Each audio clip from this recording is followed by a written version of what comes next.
Hello students, welcome to La Excellence IAS academy. ఈరోజు మనం జనవరి 20th మరియు జనవరి 21st నాటి ఈనాడు న్యూస్ పేపర్లోని ఇంపార్టెంట్ కరెంట్ అఫైర్స్ గురించి డిస్కస్ చేద్దామండి. బిఫోర్ దట్ మనము ప్రీవియస్ క్లాస్లోని క్వశ్చన్ ఆఫ్ ద డే గురించి చూద్దాము. గ్రీన్ అమ్మోనియాను ఇలా వర్ణించవచ్చు. లాస్ట్ క్లాస్లో మనము గ్రీన్ హైడ్రోజన్ మరియు గ్రీన్ అమ్మోనియా ప్లాంట్ గురించి డిస్కస్ చేయడం జరిగింది. దేశంలోనే అతిపెద్ద గ్రీన్ అమ్మోనియా కాంప్లెక్స్ను ఆంధ్రప్రదేశ్లోని కాకినాడలో ఏర్పాటు చేయనున్నారు అని, దానికి సంబంధించిన కీలక డీటెయిల్స్ కూడా డిస్కస్ చేశాము. ఆ కంటెక్స్ట్లో ఈ క్వశ్చన్ని ఫ్రేమ్ చేశాను. 4 ఆప్షన్స్ని ఇచ్చాను అండి. కరెక్ట్ ఆప్షన్ని ఐడెంటిఫై చేద్దాము. అట్మాస్ఫియరిక్ నైట్రోజన్ని సెపరేట్ చేసి దానిని గ్రీన్ హైడ్రోజన్తో సింథసిస్ చేయడం ద్వారా గ్రీన్ అమ్మోనియాని ఉత్పత్తి చేస్తారు. అయితే ఈ గ్రీన్ హైడ్రోజన్ ఏ విధంగా ఉత్పత్తి చేస్తారు? ఎలక్ట్రోలైసిస్ ప్రాసెస్లో ఈ ఎలక్ట్రోలైసిస్కి కూడా గ్రీన్ ఎనర్జీని, అంటే పునరుత్పాదక శక్తి వనరుల ద్వారా ఈ రెన్యూవబుల్ ఎనర్జీ సోర్సెస్ నుంచి విద్యుత్తును ఉత్పత్తి చేసి దానిని ఈ జల విద్యుత్ విశ్లేషణకు ఉపయోగిస్తారు. తద్వారా మనకి గ్రీన్ హైడ్రోజన్ అనేది లభిస్తుంది. ఈ గ్రీన్ హైడ్రోజన్ని అమ్మోనియా సింథసిస్ ప్రక్రియలో ఉపయోగిస్తారు. సో మనకి ఆప్షన్ ఏమవుతుంది? పునరుత్పాదక వనరుల నుండి హైడ్రోజన్ ఉపయోగించి ఉత్పత్తి చేయబడిన అమ్మోనియా. ఆప్షన్ బి అనేది కరెక్ట్ అవుతుంది. సో ఇది గ్రీన్ అమ్మోనియా అంటాం మనము. బొగ్గు ఆధారిత హైడ్రోజన్ను ఉపయోగించి ఉత్పత్తి చేయబడిన దానిని మనము గ్రే అమ్మోనియా అని పిలుస్తాము. అంటే రెగ్యులర్ అమ్మోనియా ప్రొడక్షన్ ప్రాసెస్ ఇలాగే ఉంటుంది. అసలు ఈ 4 ఆప్షన్స్లో ఫస్ట్ ఎలిమినేట్ చేయవలసిన ఆప్షన్ డి. నైట్రోజన్ లేకుండా అమ్మోనియా సింథసిస్ అనేది జరగదు. కాబట్టి డిని మనము అవుట్ రైట్లీ ఎలిమినేట్ చేయవచ్చు. సో మన ఆన్సర్ ఏమవుతుందండి? బి అనేది ఇక్కడ కరెక్ట్ ఆప్షన్ మనకి. ఈరోజు మన ఫస్ట్ ఆర్టికల్ చూడండి. భారత్ యుఏఈ మెగా రక్షణ బంధం. 2 గంటల్లోపు పర్యటన కోసం వచ్చి వెళ్లిన ఎమిరేట్స్ అధ్యక్షుడు. ఈ ఆర్టికల్ ఇటీవల యునైటెడ్ అరబ్ ఎమిరేట్స్ అధ్యక్షుడి యొక్క భారత పర్యటనకి సంబంధించిన కీలక విషయాలను వివరిస్తూ ఉంది. ఇందులోని కీ పాయింట్స్ని ఇప్పుడు చూద్దాం. మెగా వ్యూహాత్మక రక్షణ బంధం దిశగా భారత్, యునైటెడ్ అరబ్ ఎమిరేట్స్ అడుగులు వేశాయి. దీంతో పాటు ఎల్ఎన్జీ ఒప్పందం కుదుర్చుకున్నాయి. 2032 నాటికి 2 దేశాల మధ్య $200 బిలియన్ వాణిజ్యం లక్ష్యంగా ముందుకు సాగాలని నిర్ణయించాయి. ప్రధాని మోదీతో సోమవారం ఢిల్లీలో యుఏఈ అధ్యక్షుడు Sheikh Mohammed bin Zayed Al Nahyan భేటీ అయ్యారు. ఈ పర్యటన యొక్క సిగ్నిఫికెన్స్ ఏంటి అండి? పాక్, సౌదీ అరేబియాల మధ్య రక్షణ బంధం కుదిరిన నేపథ్యంలో యుఏఈతో భారత్ రక్షణ ఒప్పందం కుదుర్చుకోవడం గమనార్హం. అలానే ఇరాన్, అమెరికా మధ్య ఘర్షణ వాతావరణం, యెమెన్ విషయంలో సౌదీ, యుఏఈల మధ్య ఉద్రిక్తతలు, గాజాలో అనిశ్చిత పరిస్థితుల నేపథ్యంలో యుఏఈ అధ్యక్షుడి పర్యటన ప్రాధాన్యం సంతరించుకుంది. ఈ ఇరువురు దేశాధినేతల మధ్య సమావేశంలో కీ అవుట్కమ్స్ మరియు క్లారిఫికేషన్స్ గురించి ఇక్కడ చూద్దాము అండి. ముఖ్యంగా స్ట్రాటజిక్ డిఫెన్స్ ప్యాక్ట్కి సంబంధించిన ఒక ఇంపార్టెంట్ క్లారిఫికేషన్ ఏంటి అంటే, explicitly no Indian military involvement in Gulf conflicts. ఇరు దేశాలు వ్యూహాత్మక రక్షణ ఒప్పందాన్ని కుదుర్చుకున్నాయి. దాని అర్థం గల్ఫ్ దేశాల గొడవల్లో భారతదేశం యొక్క సైన్యం ఇన్వాల్వ్ అవ్వాలని కాదు. ఇరు దేశాల మధ్య తరచుగా మిలిటరీ ఎక్సర్సైజెస్ని నిర్వహించి కెపాసిటీ ఎన్హాన్స్మెంట్ని పెంచడము, అలానే ఇరు దేశాలు రక్షణ వస్తువుల ఉత్పత్తులలో మరింత ప్రోగ్రెస్ని చూపించడం కోసం ఈ వ్యూహాత్మక రక్షణ ఒప్పందాన్ని కుదుర్చుకున్నాయి. బట్ ఎనీ స్పెసిఫిక్ కాన్ఫ్లిక్ట్ ఓరియంటెడ్గా ఇండియన్ ఆర్మీ ఇన్వాల్వ్ అయ్యే అవకాశం ఉండదు. ఇది స్ట్రాటజిక్ డిఫెన్స్ ప్యాక్ట్కి సంబంధించి ఆల్రెడీ దీనికి సంబంధించిన లెటర్ ఆఫ్ ఇంటెంట్ ఇరు దేశాధినేతల మధ్య సంతకాలు అయ్యాయి. అలానే ట్రేడ్ అండ్ ఎకనామిక్ టార్గెట్స్ కూడా మనం చూడవచ్చు. Doubling bilateral trade to $200 billion by 2032. ప్రస్తుతం $100 బిలియన్ ఉంది. ఫైనాన్షియల్ ఇయర్ 24-25 మనం చూసినప్పుడు. సో ఈ ద్వైపాక్షిక వాణిజ్యాన్ని డబుల్ చేసి $200 బిలియన్ కు చేర్చాలి అనేది లక్ష్యంగా పెట్టుకున్నారు. దీనికి 2022 CEPA comprehensive economic partnership agreement అనేది బ్యాక్ బోన్గా నిలవనుంది. ఇక ఎనర్జీ సెక్యూరిటీ విషయంలో కూడా మనం చూడవచ్చు అండి. ఎల్ఎన్జీ డీల్ అనేది ఇక్కడ మనకి కీలకము. 10-year సప్లై అగ్రిమెంట్ హెచ్పిసిఎల్ మరియు ఏడిఎన్ఓసి మధ్య. యుఏఈ యొక్క జాతీయ సంస్థ ADNOC, Abu Dhabi national oil company gas, ఈ సంస్థ నుంచి 2028 నుంచి 10 సంవత్సరాల పాటు 0.5 MMPTA million metric tons per annum ఈ గ్యాస్ని కొనుగోలు చేయడానికి ఒప్పందం కుదిరింది. UAE becomes India's second largest LNG supplier. అలానే సివిల్ న్యూక్లియర్ కోఆపరేషన్ భారతదేశం ఇటీవల శాంతి యాక్ట్ని ఎనేబుల్ చేయడం జరిగింది. సో ఈ శాంతి యాక్ట్ కారణంగా పౌర అనురంగంలో విదేశీ పెట్టుబడులను ప్రోత్సహిస్తుంది. కాబట్టి ఈ రంగంలో కూడా especially large reactors, small modular reactors, operation and maintenance ఇలాంటి విషయాలలో యుఏఈ భాగస్వామ్యాన్ని ఇరు దేశాలు స్వాగతిస్తున్నాయి. అదేవిధంగా స్పేస్ అండ్ టెక్నాలజీ రంగంలో మనం చూసినప్పుడు లెటర్ ఆఫ్ ఇంటెంట్ ఇరు దేశాలు కుదుర్చుకున్నాయి. దీని ప్రకారం ఇన్ స్పేస్ మరియు యుఏఈ స్పేస్ ఏజెన్సీ పార్ట్నర్షిప్ మధ్య ఒప్పందం కుదిరింది. Joint missions, commercial services, startup ప్రమోషన్స్లో ఇరు దేశాలు ఒకదానికొకటి సహాయం చేసుకున్నాయి. ఇక ఫైనాన్షియల్ అండ్ డిజిటల్ రిలేషన్స్ని ఇంప్రూవ్ చేసుకోవడం కోసం proposal for digital and data embassies, interlinking national payment platforms like India యొక్క యూపీఐ కావచ్చు అండ్ యుఏఈ యొక్క ఏఏఎన్ఐ. సో ఇలాగా ఈ డిజిటల్ నేషనల్ పేమెంట్ ప్లాట్ఫామ్స్ని ఇంటర్లింక్ చేయడము and support for Bharat mart, యుఏఈలో ఇండియా యొక్క వేర్ హౌస్, ఇది ఇండియన్ ఎంఎస్ఎంఈ ప్రొడక్ట్స్ని షోకేస్ చేయడం కోసం అక్కడ ఏర్పాటు చేయడం జరిగింది. సో ఈ విధంగా డిజిటల్ అండ్ ఫైనాన్షియల్ టైస్ని కూడా ఇంప్రూవ్ చేయడానికి ఇరు దేశాలు ఒప్పందం కుదుర్చుకుంటున్నాయి. ఇక సెక్యూరిటీ అండ్ ఇన్వెస్ట్మెంట్ ఇన్స్టిట్యూషన్స్ మనం చూసినప్పుడు ఇరు దేశాలు ఉగ్రవాదంపై కలిసికట్టుగా పోరాడడం, అలానే Gujarat UAE LOI for Dholera SIR special investment region, అదేవిధంగా యుఏఈ కంపెనీల యొక్క ఆఫీసెస్ గిఫ్ట్ సిటీలో ఓపెన్ చేయడానికి ఇరు దేశాలు సహకారం అందించుకోవడం, ఇలాగా అన్ని రకాలుగా అనేక రంగాలలో ఇరు దేశాల మధ్య కొన్ని ఒప్పందాలు మనం ఇక్కడ చూడవచ్చు. సో ఇది ఇండియా యుఏఈ రిలేషన్స్కి సంబంధించిన కీ డీటెయిల్స్ అండి. మన నెక్స్ట్ ఆర్టికల్ చూడండి. ట్రంప్ కల్లోలం, ఐరోపాపై విరుచుకుపడిన అమెరికా అధ్యక్షుడు, నేతల ప్రైవేటు సందేశాలను బయటపెట్టిన డొనాల్డ్, ఫ్రాన్స్పై 200% సుంకాల హెచ్చరిక, G7 భేటీకి మెక్రాన్ పిలుపు, కుప్పకూలిన స్టాక్ మార్కెట్లు. ఈవెన్ ఆ ప్రభావం మన దేశ స్టాక్ మార్కెట్ల మీద కూడా పడింది. సుమారు 9.86 లక్షల కోట్ల సంపద ఆవిరి అయింది. ఈ ఆర్టికల్ ఇటీవల యుఎస్ మరియు యూరోపియన్ యూనియన్ దేశాల మధ్య పెరుగుతున్న ఉద్రిక్తతలకు సంబంధించి ఇంపార్టెంట్ డీటెయిల్స్ని వివరిస్తుంది. ఇందులోని కీ హైలైట్స్ని చూద్దాము. అలానే వన్ మోర్ కీ పాయింట్ ఏంటి అంటే చాగోస్ ఐలాండ్ మీద ఇప్పుడు అమెరికా అధ్యక్షుడు మాట మార్చడం కూడా ఈ ఆర్టికల్లో వివరించారు. అమెరికా అధ్యక్షుడు డొనాల్డ్ ట్రంప్ ఐరోపాలో కల్లోలం సృష్టిస్తున్నారు. గ్రీన్లాండ్కు మద్దతుగా నిలుస్తున్న దేశాలకు తీవ్ర హెచ్చరికలు జారీ చేస్తున్నారు. గతంలో తీసుకున్న నిర్ణయాలను తిరగదోడుతున్నారు. ఐరోపా నేతల ప్రైవేటు సంభాషణలను బయటపెడుతున్నారు. ఫ్రాన్స్పై ఏకంగా 200% సుంకాలను విధిస్తానని బెదిరించారు. చాగోస్ను మారిషస్కు అప్పగించాలి అని బ్రిటన్ గత ఏడాది తీసుకున్న నిర్ణయాన్ని తప్పుపట్టారు. అయితే ట్రంప్ తీసుకుంటున్న ఈ నిర్ణయాలన్నిటికీ ఐరోపా దేశాలు ధీటుగానే స్పందిస్తున్నాయి. ప్రతి సుంకాలను ప్రకటిస్తామని హెచ్చరిస్తున్నాయి. అంటే రిటాలియేటరీ టారిఫ్స్ ఉంటాయని కూడా ఐరోపా దేశాలు యుఎస్ని బెదిరిస్తున్నాయి.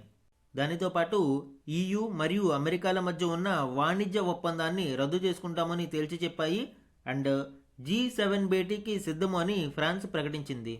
అయితే యూరోప్ మరియు అమెరికా మధ్య ఉన్న ఈ ఉద్రిక్త పరిస్థితులు కేవలం ఆ దేశాలకు మరియు ఖండాలకే పరిమితం కాకుండా ప్రపంచమంతా కూడా వీటి యొక్క రిపర్కషన్స్ని మనం చూడవచ్చు.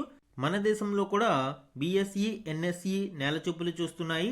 దాదాపు 9.86 లక్షల కోట్ల సంపద ఆవిరైంది. ఈ టెన్షన్స్లో మరొక కీలకమైన పాయింట్ ఏంటి అంటే గత ఏడాది బ్రిటన్ తన అధీనంలో ఉన్న చాగోస్ ఆర్కిపిలాగోను పూర్తి స్థాయిలో మారిషస్కి అప్పగించడం జరిగింది.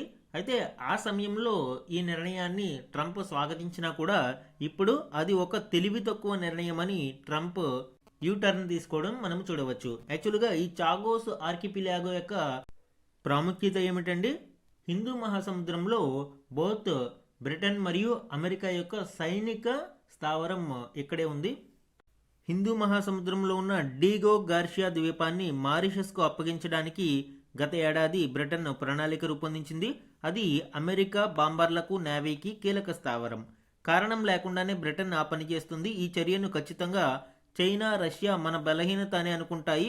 అత్యంత కీలకమైన భూభాగాన్ని బ్రిటన్ అప్పగించడం తెలివి తక్కువతనమే. దాని అప్పగింత కారణంగానే గ్రీన్లాండ్ను అమెరికా కావాలనుకుంటుంది అని ట్రంప్ పేర్కొనడం చూడవచ్చు. సో గ్రీన్లాండ్ ఎందుకు ట్రంప్ కోరుకుంటున్నారు అనే దానికి ఇక్కడ చాగోస్ ఆర్కిపిలాగోలో ఉన్న డిగో గార్షియా ఐలాండ్కి లింక్ చేశారు ఆయన. సో ఆ రెండింటిని మనము జాగ్రఫికల్ లొకేషన్స్ ఇంపార్టెంట్, అలానే దానికి ఉన్న బ్యాక్గ్రౌండ్ కూడా ఇంపార్టెంట్. అయితే ఈ వ్యాఖ్యలపై బ్రిటన్ స్పందించింది. గ్రీన్లాండ్ స్వాధీనం చేసుకుంటానని ట్రంప్ ప్రకటించడం పూర్తిగా తప్పు అని, అయితే చర్చల ద్వారా ఈ సమస్యకు పరిష్కారం కనుగొంటామని బ్రిటన్ ప్రధాని పేర్కొన్నారు. చాగోస్ మారిషస్కు అప్పగించిన మరో 100 ఏళ్ల పాటు డిగో గార్షియాలో అమెరికా స్థావరం కొనసాగుతుంది అని బ్రిటన్ మంత్రి పేర్కొనడం చూడవచ్చు. ఇక్కడ యాక్చువల్గా లీజ్ అగ్రిమెంట్ కూడా కుదుర్చుకున్నారు. 100 ఏళ్ల పాటు బోత్ బ్రిటన్ మరియు యుఎస్ తమ సైనిక స్థావరాలను కొనసాగించుకోవడానికి మారిషస్ దగ్గర ఇరు దేశాలు లీజ్ అగ్రిమెంట్ అనేవి కుదుర్చుకున్నాయి. అయితే ఈ ట్రంప్ తీసుకుంటున్న నిర్ణయాలకు యూరోపియన్ యూనియన్ గట్టిగా బదులివ్వడానికి సిద్ధమవుతుంది. ట్రంప్ హెచ్చరికల నేపథ్యంలో ముప్పేట దాడికి ఐరోపా కూటమి సిద్ధంగా ఉంది. ప్రతీకార చర్యలకు ఉన్న పలు అవకాశాలను పరిశీలిస్తుంది. అందులో ముఖ్యంగా 3 దృష్టి పెడుతుంది. ఒకటి, ప్రతీకార సుంకాలు. అంటే ట్రంప్ యూరోపియన్ యూనియన్ ప్రొడక్ట్స్ మీద సుంకాలు విధించినప్పుడు దానికి ప్రతీకారంగా రిటాలియేటరీ టారిఫ్స్ని విధించడానికి అవకాశాలు పరిశీలిస్తుంది.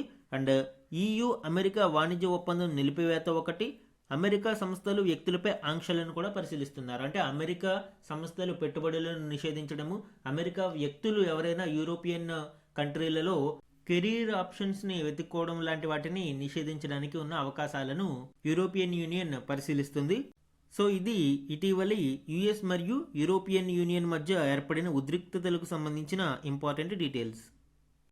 మన నెక్స్ట్ ఆర్టికల్ చూడండి. భారత్ EU వాణిజ్య ఒప్పందం అతి త్వరలో ఖరారు, యూరోపియన్ కమిషన్ ప్రెసిడెంట్. ఈ article the mother of all డీల్స్గా భావిస్తున్న ఇండియా మరియు యూరోపియన్ యూనియన్ మధ్య ఫ్రీ ట్రేడ్ అగ్రిమెంట్కి సంబంధించిన కీ డీటెయిల్స్ని వివరిస్తుంది. దీనిలోని ఇంపార్టెంట్ పాయింట్స్ ఇప్పుడు చూద్దాం.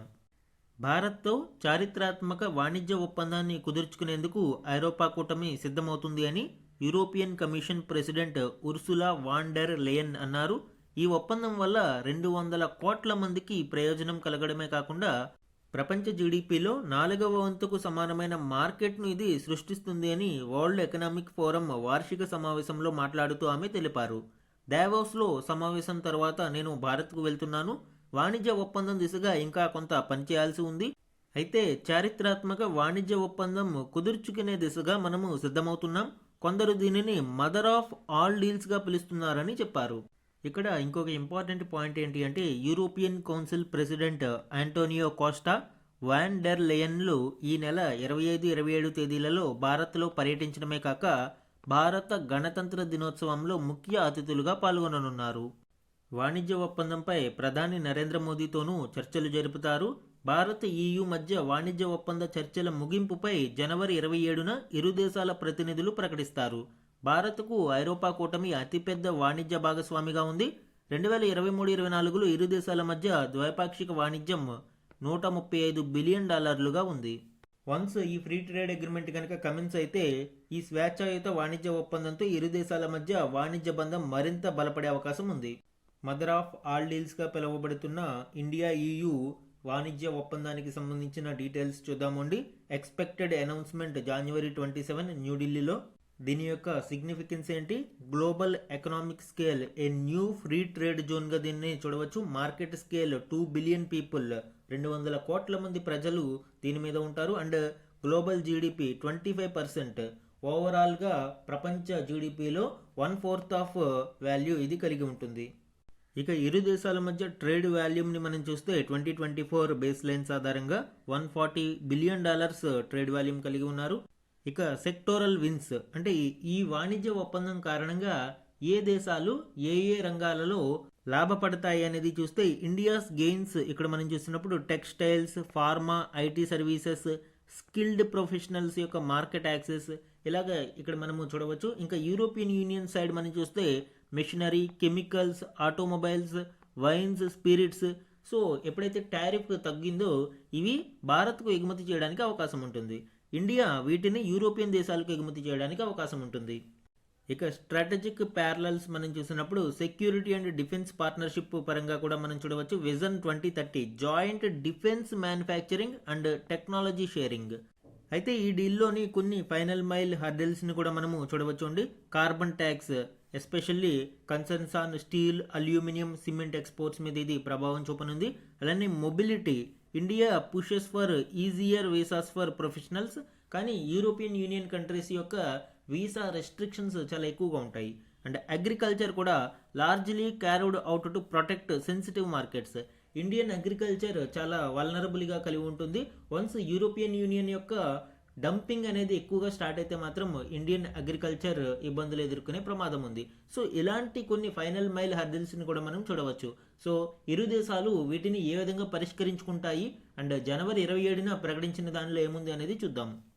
సో ఇది మదర్ ఆఫ్ ఆల్ డీల్స్గా పిలువబడుతున్న ఇండియా EU మధ్య ఫ్రీ ట్రేడ్ అగ్రిమెంట్కి సంబంధించిన కీలక డీటెయిల్స్. మన నెక్స్ట్ ఆర్టికల్ చూడండి. 2030కి ఎగువ మధ్య ఆదాయ దేశంగా భారత్, 2 ఏళ్లలో 3వ అతిపెద్ద ఆర్థిక వ్యవస్థగా అవతరణ. చైనా 2007 నాటి ఆర్థిక స్థితిలో ఇప్పుడు మనమున్నాం. SBI రీసెర్చ్ నివేదిక వెల్లడి. ఇండియన్ ఎకనామిక్ ప్రాస్పెక్ట్స్ మీద ఇటీవల SBI నిర్వహించిన రీసెర్చ్ నివేదికలోని ఇంపార్టెంట్ ఆర్టికల్స్ ఇక్కడ ఇవ్వడం జరిగింది అండి. దీనిలోని కీ పాయింట్స్ ఇప్పుడు చూద్దాం. భారత ఆర్థిక వ్యవస్థ శరవేగంగా దూసుకెళ్తుంది. ప్రస్తుత వృద్ధి రేటు వేగం ఇలాగే కొనసాగితే తలసరి ఆదాయము గణనీయంగా పెరిగి 2030 నాటికి భారత్ ఎగువ మధ్య ఆదాయ దేశాల జాబితాలో చేరుతుంది అని state bank of India research తాజా నివేదికలో పేర్కొంది. తలసరి ఆదాయాన్ని ప్రామాణికంగా తీసుకుని వరల్డ్ బ్యాంక్ క్లాసిఫికేషన్ ప్రకారం 4 కేటగిరీస్ ఉంటాయండి. ఒకటి హయ్యర్ ఇన్కమ్ కంట్రీస్, రెండవది అప్పర్ మిడిల్ ఇన్కమ్, మూడవది లోయర్ మిడిల్ ఇన్కమ్, నాలుగవది పూర్ కంట్రీస్. ప్రస్తుతం భారతదేశం లోయర్ మిడిల్ ఇన్కమ్ కంట్రీస్ ఎకానమీస్లో ఉంది అండి. లోయర్ మిడిల్ ఇన్కమ్ కంట్రీస్ అంటే దేశ తలసరి ఆదాయం GNI పెర్ క్యాపిటల్ $1,136 నుంచి $4,495 మధ్యలో ఉంటే దానిని లోయర్ మిడిల్ ఇన్కమ్ అంటారు. అప్పర్ మిడిల్ ఇన్కమ్ కంట్రీస్ అంటే ఇప్పుడు 2030 నాటికి భారతదేశం చేరుతుంది అని అంటున్నారు. సో ఇది $4,496 నుంచి $13,395 మధ్యలో ఉంటుంది. సో ఇండియా 2030 నాటికి ఈ అప్పర్ మిడిల్ ఇన్కమ్ కంట్రీస్ జాబితాలో చేరనుంది అనేది ఈ రీసెర్చ్ నివేదిక అంచనా వేస్తుంది. $1,136 కంటే తక్కువ తలసరి ఆదాయం ఉంటే పూర్ కంట్రీస్ అని, $1,395 కంటే ఎక్కువ తలసరి ఆదాయం ఉంటే హయ్యర్ ఇన్కమ్ కంట్రీస్ అని భావించవచ్చు. ప్రస్తుతం ఇండియా యొక్క GNI పెర్ క్యాపిటల్ ఏ బ్రాకెట్లో ఉంది అండి? $2,800 నుంచి $2,900 మధ్యలో ఉంది. సో మనము భవిష్యత్తులో ఈ అప్పర్ మిడిల్ ఇన్కమ్ కంట్రీస్ జాబితాలోకి చేరవచ్చు అనేది ఈ రీసెర్చ్ నివేదిక అంచనా. అలానే 2028 నాటికి జర్మనీని వెనక్కి నెట్టి అమెరికా, చైనా తర్వాత ప్రపంచంలోనే 3వ అతిపెద్ద ఆర్థిక వ్యవస్థగా అవతరించనుంది అని స్పష్టం చేసింది. 1990 నుంచి ప్రపంచవ్యాప్తంగా వివిధ దేశాల ఆదాయ స్థాయిల్లో వచ్చిన మార్పులు, భారత తలసరి ఆదాయంలో వస్తున్న పెరుగుదలను విశ్లేషిస్తూ ఈ నివేదికను రూపొందించారు. ఇండియాకి స్వాతంత్ర్యం వచ్చినప్పటి నుంచి విశ్లేషిస్తే స్వాతంత్ర్యం వచ్చాక మన GDP $1 ట్రిలియన్ చేరుకోవడానికి సుమారు 60 ఏళ్లు పట్టింది. ఆ తర్వాత 7 ఏళ్లలోనే అంటే 2014 నాటికి $2 ట్రిలియన్ చేరుకున్నాము. మరొక 7 ఏళ్లలో $3 ట్రిలియన్ స్థాయిని చేరుకున్నాము. 2025లో $4 ట్రిలియన్ స్థాయిని కూడా అధిగమించాము. ఇలానే కొనసాగితే 2027 నాటికి $5 ట్రిలియన్ ఆర్థిక వ్యవస్థగా భారత్ అవతరించే అవకాశాలు మెరుగ్గా ఉన్నాయని ఈ నివేదిక పేర్కొంది. అలానే ఈ జోరు ఇలానే కొనసాగితే 2035 నాటికి భారత ఆర్థిక వ్యవస్థ $10 ట్రిలియన్ అంటే సుమారు 900 లక్షల కోట్ల భారీ స్థాయికి చేరుకుంటుంది అని ఈ నివేదిక అంచనా వేసింది. ప్రపంచ వృద్ధి పంపిణీలో భారత స్థానం గత 20 ఏళ్లలో 96% వద్ద ఉండగా 2024తో ముగిసిన దశాబ్దంలో అది 95వ% చేరింది. అంటే ప్రపంచంలో వేగంగా వృద్ధి చెందుతున్న దేశాల జాబితాలో భారత్ తన స్థానాన్ని పదిలం చేసుకుంది అని ఈ నివేదిక విశ్లేషించింది. భారతదేశ తలసరి ఆదాయం పెరుగుతుంది అని ఈ నివేదిక విశ్లేషిస్తుంది అండి. దేశ స్థూల జాతీయోత్పత్తితో పాటే ప్రజల తలసరి ఆదాయము గణనీయంగా పెరుగుతుంది. 1962లో $90 ఉన్న తలసరి ఆదాయం 2007కు $910 చేరింది. స్వాతంత్ర్య సమయంలో అల్పాదాయ దేశంగా ఉండగా దిగువ మధ్య ఆదాయ దేశంగా మారేందుకు మన దేశానికి 60 ఏళ్లు పట్టింది. 2009లో $1000 ఉన్న తలసరి ఆదాయం 2019 కల్లా $2000 చేరింది. తాజా అంచనాల ప్రకారం 2026 నాటికి ఇది $3000, 2030 నాటికి $4000 స్థాయికి చేరుకుంటుంది. ప్రపంచ బ్యాంకు ప్రమాణాల ప్రకారం తలసరి ఆదాయం $4500 దాటితే ఆ దేశాన్ని ఎగువ మధ్య ఆదాయ దేశంగా పరిగణిస్తారు. అంటే కరెక్ట్గా చెప్పాలి అంటే $4,496 నుంచి ఈ ఎగువ మధ్య ఆదాయ దేశాల జాబితా మొదలవుతుంది. సో భారత్ రాబోయే కొన్నేళ్లలోనే ఈ మైలురాయిని ఖచ్చితంగా చేరుకుంటుంది అని ఈ నివేదిక అంచనా వేస్తుంది. అండ్ వికసిత్ భారత్ లక్ష్యంగా మనం ఇక్కడ చూసినప్పుడు స్వాతంత్ర్యం వచ్చి 100 ఏళ్లకు అంటే 2047 నాటికి వికసిత్ భారత్గా మారాలి అని ప్రభుత్వం ఒక టార్గెట్ని పెట్టుకుంది. అంటే 2047 నాటికి భారత్ హయ్యర్ ఇన్కమ్ కంట్రీస్ జాబితాలో చేరాలి అంటే ప్రస్తుతం ఉన్న బేస్ లైన్ ప్రకారం $13,935 కంటే ఎగువ తలసరి ఆదాయాన్ని కలిగి ఉండాలి ప్రజెంట్ ట్రెండ్స్ ప్రకారం. సో అబోవ్ అంటే $936 నుండి ఇది మొదలవుతుంది. ఈ లక్ష్యాన్ని చేరుకోవాలి అంటే దేశ తలసరి ఆదాయం ఏటా 7.5% సగటు వార్షిక వృద్ధి రేటును నమోదు చేయాలి. గత 23 ఏళ్లలో భారత్ ఇప్పటికే 8.3% వార్షిక వృద్ధిని సాధించింది. కాబట్టి ఈ లక్ష్యం చేరుకోవడం సాధ్యమేనని ఎస్బీఐ పేర్కొంది. అయితే ఒకవేళ ఈ హయ్యర్ ఇన్కమ్స్ కేటగిరీ యొక్క రివిజన్ జరిగి 2047 నాటికి ఈ బ్రాకెట్ $18,000 పెరిగితే భారత్ మాత్రం 8.9% వృద్ధి రేటును సాధించాల్సి ఉంటుంది. ఇందుకోసం నామినల్ జీడిపి వృద్ధి రేటు డాలర్ల రూపంలో ఏటా 11.5% ఉండాలి అని నివేదిక సూచించింది. గతంలో 2004-2020 మధ్య భారత్ 11% వృద్ధిని నమోదు చేసిన చరిత్ర ఉండడం ఇక్కడ సానుకూలంగా మనం చూడవచ్చు. అంటే ఆల్రెడీ భారతదేశం దీనిని అచీవ్ చేస్తూనే ఉంది. సో మనకి ఉన్న టార్గెట్ ఇలానే వృద్ధి రేటు కొనసాగితే మాత్రం సాధించే అవకాశాలు పుష్కలంగా ఉన్నాయి. అలానే 2007లో చైనా యొక్క పరిస్థితులలో ఇప్పుడు మనం ఉన్నాము అని, సో అదే కండిషన్స్ని మనము ఒడిసి పట్టుకోగలిగితే చైనా యొక్క వృద్ధినే మనము సాధించడానికి అవకాశం ఉంటుంది అని కూడా ఎస్బీఐ నివేదిక అంచనా వేస్తుంది. దీనికి ముఖ్యంగా సంస్కరణలు కీలకంగా ఎస్బీఐ నివేదిక వెల్లడిస్తుంది. భారత్ ఎగువ మధ్య ఆదాయ దేశ స్థాయి నుండి అధిక ఆదాయ స్థాయికి చేరుకోవాలంటే ఆర్థిక సంస్కరణలను నిరంతరం కొనసాగించాల్సిన అవసరం ఉంది. జనాభా పెరుగుదల రేటు 0.6%గా ద్రవ్యోల్బణాన్ని అదుపులో ఉంచుకుంటూ ముందుకు సాగితే 2047 నాటికి భారత్ ఖచ్చితంగా తను అనుకున్న లక్ష్యాలను సాధిస్తుంది, అధిక ఆదాయ దేశాల జాబితాలో చేరుతుంది. దీనికోసం ముఖ్యంగా మనము తయారీ రంగంపై దృష్టి సారించాల్సిన అవసరం ఉంది అని కూడా ఎస్బీఐ నివేదిక వెల్లడిస్తుంది. ఎక్కువగా మనము జాబ్లెస్ గ్రోత్ అనే మాట వింటూ ఉంటాము. అలానే మనము ఎక్కువగా సర్వీస్ సెక్టార్ మీద డిపెండ్ అయ్యాము జీడిపిలో. అయితే ఈ సర్వీస్ సెక్టార్ ఎకనామిక్ గ్రోత్కి ఉపయోగపడుతుంది కానీ జాబ్స్ క్రియేషన్కి ఉపయోగపడదు. కాబట్టి మ్యానుఫ్యాక్చరింగ్ సెక్టార్ మీద కూడా మనము దృష్టి సారించాల్సిన అవసరం ఉంది.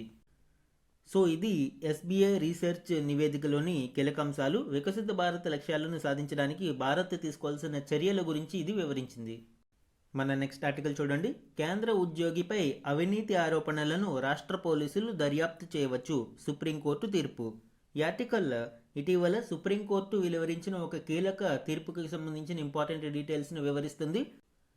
అవినీతి నిరోధక చట్టం కింద నమోదైన లంచం, అవినీతి కేసుల వ్యవహారంలో కేంద్ర ప్రభుత్వ ఉద్యోగిపై ఛార్జిషీటు నమోదుతో పాటు దర్యాప్తును కూడా రాష్ట్ర పోలీసు అధికారులు చేపట్టవచ్చని సుప్రీంకోర్టు పేర్కొంది. ఆ ఉద్యోగిపై కేసు నమోదుకు సిబిఐ నుంచి ముందస్తు అనుమతి పొందాల్సిన అవసరం కూడా లేదు అని justice JB Pardiwala, justice Satish Chandra Sharma ధర్మాసనం స్పష్టం చేసింది.